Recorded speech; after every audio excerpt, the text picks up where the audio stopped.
ಈ ಕಾರ್ಯಕ್ರಮಕ್ಕೆ ಮುಖ್ಯ ಅತಿಥಿಗಳಾಗಿ ಭಾಗವಹಿಸಿ ಮಾತನಾಡಿದ ಗ್ರಾಮಾಂತರ ಶಾಸಕರಾದ ಬಸನಗೌಡ ದದ್ದಲ್ ಅವರು, ಭಗೀರಥ ಸಮಾಜದವರ ಭಕ್ತಿ ಹಾಗೂ ಶ್ರದ್ಧೆ ಇತರರಿಗೆ ಮಾದರಿಯಾಗಿರುವಂತದ್ದು. ಅವರ ಧಾರ್ಮಿಕ ಕಾರ್ಯಗಳು ವೈಭವೋಪೇತವಾಗಿರುತ್ತವೆ ಎಂದು ಮೆಚ್ಚುಗೆ ವ್ಯಕ್ತಪಡಿಸಿದರು.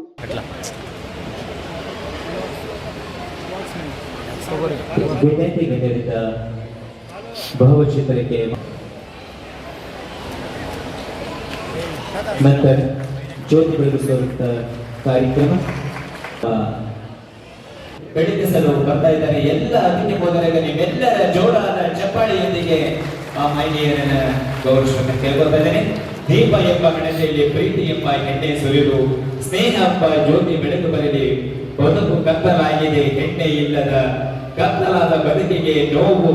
ಪ್ರಾರಂಭವಾಗಿ ಅಲ್ಲಿಂದ ಅದ್ದೂರಿಯಾಗಿ ಮೆರವಣಿಗೆ ಮಾಡೋದ್ರ ಮುಖಾಂತರ ಪ್ರತಿ ವರ್ಷದಂತೆ ಜಿಲ್ಲಾಡಳಿತ, ಜಿಲ್ಲಾ ಪಂಚಾಯತ್, ಮಹಾನಗರ ಪಾಲಿಕೆ ಮತ್ತು ಕನ್ನಡ ಸಂಸ್ಕೃತಿ ಇಲಾಖೆ ವತಿಯಿಂದ ಪ್ರತಿ ವರ್ಷದಂತೆ ಕೂಡ ಈ ವರ್ಷವನ್ನ ಕಾರ್ಯಕ್ರಮವನ್ನ ರೂಪಿಸಿದ್ದಾರೆ. ಕಾರ್ಯಕ್ರಮದಲ್ಲಿ ನಮ್ಮೆಲ್ಲ ಮಹಿಳೆಯರ ತಾಯಿಯಂದು ಶೋಭಾ ಮೆರವಣಿಗೆ ಮಾಡೋದ್ರ ಮುಖಾಂತರ ಈ ಉರು ಬಿಸಿಲಿನಲ್ಲಿ ಕೂಡ ಅವರು ನಡೆದುಕೊಂಡು ಬಂದು ಇಲ್ಲಿವರೆಗೆ ಇವತ್ತು ಭಾಗೀರಥ ಜಯಂತ್ಯೋತ್ಸವದ ಆಚರಣೆಯನ್ನ ಅಚ್ಚುಕಟ್ಟಾಗಿ ಕಾರ್ಯವನ್ನ ರೂಪಿಸಿದ್ದಾರೆ. ಸಮಾಜ ಇವತ್ತು ಸಣ್ಣ ಸಮಾಜ ಇರಬಹುದು, ಆದರೆ ಸಂಘಟನೆಯ ಹಿತದೃಷ್ಟಿಯಿಂದ ಬಹಳ ಉತ್ತಮವಾದಂತ ಸಂಘಟನೆಯ ಮಾಡೋದ್ರ ಮುಖಾಂತರ ಇವತ್ತು ಭಕ್ತಿಯಲ್ಲಿ ಆಗಿರ್ಬೋದು, ಶ್ರದ್ಧೆಯಲ್ಲಿ ಆಗಿರ್ಬೋದು, ಎಲ್ಲ ರೀತಿಯಿಂದ ಪರಮೇಶ್ವರನ ಕೃಪಾ ಆಶೀರ್ವಾದಕ ಪಾತ್ರರಾಗಿರೋದು ಯಾರಾದ್ರೂ ಅಂದ್ರೆ ಅದು ಉಪ್ಪಾರ ಸಮಾಜ ಅಂದ್ರೆ ಕೂಡ ತಪ್ಪಾಗಲಾರದಂತ ಕೂಡ ಈ ಸಂದರ್ಭದಲ್ಲಿ. ಯಾಕಂದ್ರೆ ಶಿಸ್ತುಬದ್ಧವಾಗಿ ನಾನು ಪ್ರತಿ ಸಾರಿ ಕೂಡ ನೋಡ್ತಾ ಇರ್ತೇನೆ, ಅಷ್ಟೇ ಶ್ರದ್ಧಾ ಭಕ್ತಿಯಿಂದ ಆ ಶ್ರೀಮನ್ನಾರಾಯಣ ವೆಂಕಟೇಶ್ವರ ದೇವಸ್ಥಾನದಲ್ಲಿ ಯಾವುದೇ ರಥೋತ್ಸವ ಇರ್ಬೋದು, ಕಾರ್ಯಕ್ರಮ ಇರ್ಬೋದು, ಬಹಳಷ್ಟು ಶಿಸ್ತುಬದ್ಧವಾಗಿ ಭಕ್ತಿಯಲ್ಲಿ ಮಗ್ನರಾಗಿರ್ತಾರೆ.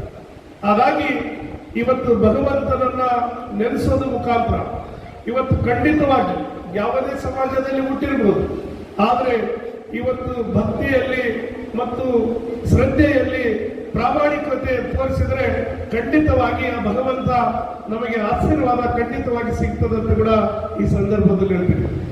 ಹಾಗಾಗಿ ಸಮಾಜದ ಬಂಧುಗಳು, ಆದರೆ ಇಂದಿನ ಕಾಲದಲ್ಲಿ ಬೇರೆ ಬೇರೆ ಕುಲುಕಸುಬುಗಳನ್ನ ಆವಾಗಿನ ಕಾಲದಲ್ಲಿ ಮಾಡ್ತಾ ಇದ್ರು, ಆದ್ರೆ ಈಗೆಲ್ಲ ಕುಲುಕಸುಬುಗಳನ್ನ ಹೋಗಿದ್ದಾವೆ.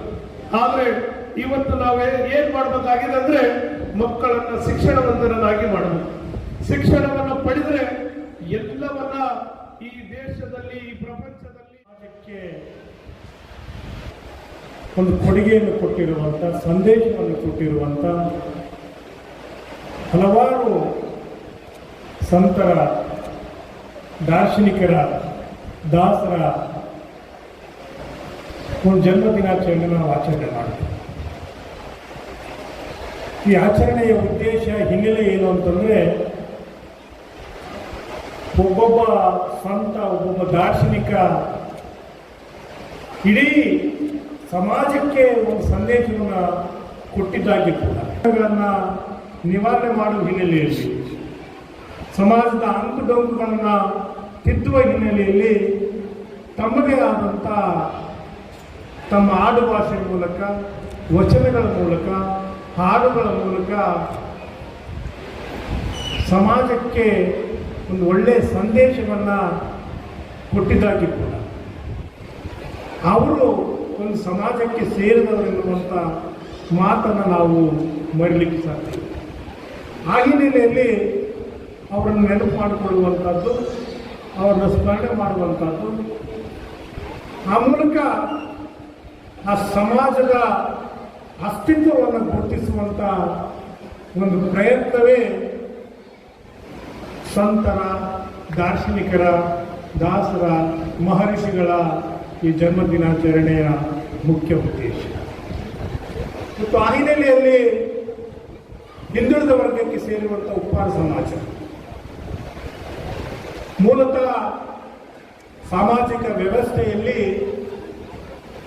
ಉಪ್ಪನ್ನು ಮಾರಿಕೊಂಡು, ಕೊಳಬಸುವ ಕಸವನ್ನು ಮಾಡಿಕೊಂಡು ಜೀವನ ನಡೆಸುವಂಥ ಹಿಂದುಳಿದ ವರ್ಗಕ್ಕೆ ಸೇರಿದಂಥ ಉಪ್ಪಾರ. ಈ ಸಂದರ್ಭದಲ್ಲಿ ವಿಧಾನ ಪರಿಷತ್ ಸದಸ್ಯರಾದ ಎ ವಸಂತ್ ಕುಮಾರ್, ಜಿಲ್ಲಾ ಉಪ್ಪಾರ ಸಮಾಜ ಸೇವಾ ಸಂಘದ ಜಿಲ್ಲಾಧ್ಯಕ್ಷರಾದ ಮಿರ್ಜಾಪುರ ಪಾಗುಂಟಪ್ಪ, ಪ್ರಧಾನ ಕಾರ್ಯದರ್ಶಿ Madagiri Chandrashekhar, Devendrappa, U Venkoba, M Eranna, K Anjaneya, B Praveen Kumar, B Venkoba, U Srinivas, Gattu Srinivas, Gadara Venkatesh, Gattu Raghavendra, Shashidhar, Budur Srinivas, Ravikumar, Amaresha Sagar, Gadara Praveen Kumar, Balchad Nagaraj, Shrimati Surekha, Shrimati B Malathi, Halvi Srinivas, R Srinivas, R Suresh, Jukur Srinivas, Chidananda, Ranganatha, Satya, Naveen ಸೇರಿದಂತೆ ಉಪ್ಪಾರ ಸಮಾಜದ ಸಮಸ್ತ ಬಾಂಧವರು, ಯುವಕರು ಭಾಗವಹಿಸಿ ಎಲ್ಲರೂ ತಮ್ಮ ತಮ್ಮ ಸೇವೆಗಳನ್ನು ಸಲ್ಲಿಸಿ ಕಾರ್ಯಕ್ರಮವನ್ನು ಯಶಸ್ವಿಗೊಳಿಸಿದರು.